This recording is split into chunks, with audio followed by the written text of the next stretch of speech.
बड़ी खबर बिपरजॉय के लैंडफॉल के हवाले से। तो बिपरजॉय का लैंडफॉल शुरू हो चुका है। लैंडफॉल प्रोसेस शुरू हो चुका है। मांडवी में तेज हवाओं के साथ भारी बारिश भी देखने को मिल रही है। सबसे पहले कच्छ से टकरा रहा है ये तूफान। कई जगहों पर पेड़ और खेमे भी उखड़ चुके हैं। तो वहीं आधी रात तक लैंडफॉल पूरा होगा, यानी लैंडफॉल की शुरुआत हो चुकी है और आधी रात तक ये लैंडफॉल पूरा होगा। आपको बताते चलें, इसको लेकर अलर्ट लगातार जारी किया जा चुका है।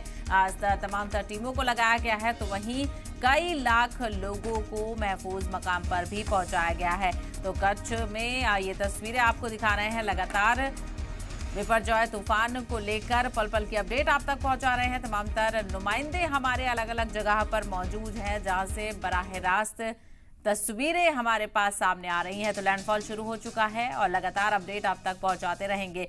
और क्या कुछ एहतियात और किस तरह से इस तूफान को देखा जा रहा है, इसको लेकर खास चर्चा करेंगे। हमारे साथ एक खास मेहमान जुड़ गए हैं, उनका तारुफ आपसे करा देते हैं। हमारे साथ जुड़ गए हैं major general doctor J K. Bansal साहब, फॉर्मर मेंबर है नेशनल डिजास्टर मैनेजमेंट के। सर, आपका बहुत इस्तकबाल है, वक्त देने के लिए बहुत शुक्रिया। सबसे पहले आपसे यही समझना चाहेंगे, चूंकि अब तूफान का लैंडफॉल हो रहा है और आधी रात तक ये लैंडफॉल रहना है, तो ऐसे में कितना एहतियात इस वक्त में जरूरी है? लैंडफॉल का मतलब, अगर आप पूरे साइक्लोन को देखें, तूफान को देखें, तो उसकी 3 इम्पैक्ट होते हैं। एक वेव्स होती हैं जिसको टकराती हैं, उसको लैंडफॉल हो जाएगा। इसके अलावा बहुत तेज़ हवाएं चलती हैं और बारिश होती है। तो अब लैंडफॉल आने के बाद में ये ज़मीन के ऊपर में पानी टकराया है और तट से वो बढ़ता जाएगा आगे की तरफ। तो जो हमने एहतियाती तौर से वहाँ से जो तट के 10 किलोमीटर के दायरे के अंदर जो लोग थे उनको वहाँ से शिफ्ट कर दिया गया है, तो वो खाली है जी। अगर ये लैंडफॉल 10 से पहले या 10 तक होता है तो कोई उसका इफेक्ट नहीं होगा उतना, कम से कम लोगों पर उसका प्रभाव नहीं पड़ेगा। उसका प्रभाव पड़ेगा वहाँ की ज़मीन के ऊपर, वहाँ के मकानात के ऊपर, वहाँ के बिजली के खंभे और इन चीज़ों पे पड़ेगा। अगर ये जो ज़्यादा दूर तक जाता है तो जहाँ सेफ जगह पे है, जहाँ पर अभी लोग शेल्टर्स में ठहरे हुए हैं, उसके ऊपर भी इफेक्ट पड़ेगा। तो ये एक बहुत ही इम्पोर्टेंट है कि वहाँ तक ये ना पहुँच जाए, तो इसकी चौकसी करना बहुत ज़रूरी है।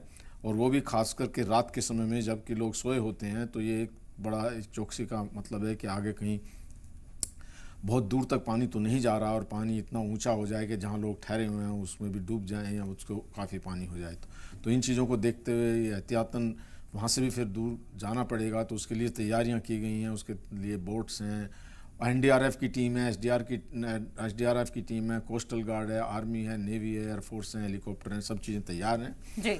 और उस तैयारी के मुताबिक अगर कोई इस तरह की ज़रूरत होती है तो लोगों को ले जाए। इसके साथ साथ अभी कुछ लोगों के जो बारिश हो रही है, हवाएं बहुत तेज़ चल रही हैं जिससे कि पेड़ टूट रहे हैं, खंभे टूट रहे हैं, जो होर्डिंग्स हैं वो टूट रहे हैं, टिन की छतें टूट रही हैं। तो उससे भी लोगों के ऊपर गिरने से उनका डैमेज हो सकता है, जो कि रात के समय में उसका होना ज़्यादा हो सकता है। उस समय पता चलता नहीं, अगर कोई भी बाहर जाता है तो उसको हो जाएगा। बिल्कुल। और ऐसे में तमाम तैयारियां की गई हैं, लोगों को महफूज मकाम पर पहुंचाया गया है। लेकिन चूंकि लैंडफॉल हो रहा है, पेड़ लगातार, हवा चल रही है, पेड़ भी गिरने की खबरें आ रही हैं, तबाही कई जगहों पर देखने को मिल रही है। चूंकि कई जगहों पर हमने देखा कि टीन शेड भी उड़ गए हैं। तो ऐसे में किस तरह से हमें अलर्ट रहना होगा आने वाले खतरे को देखते हुए?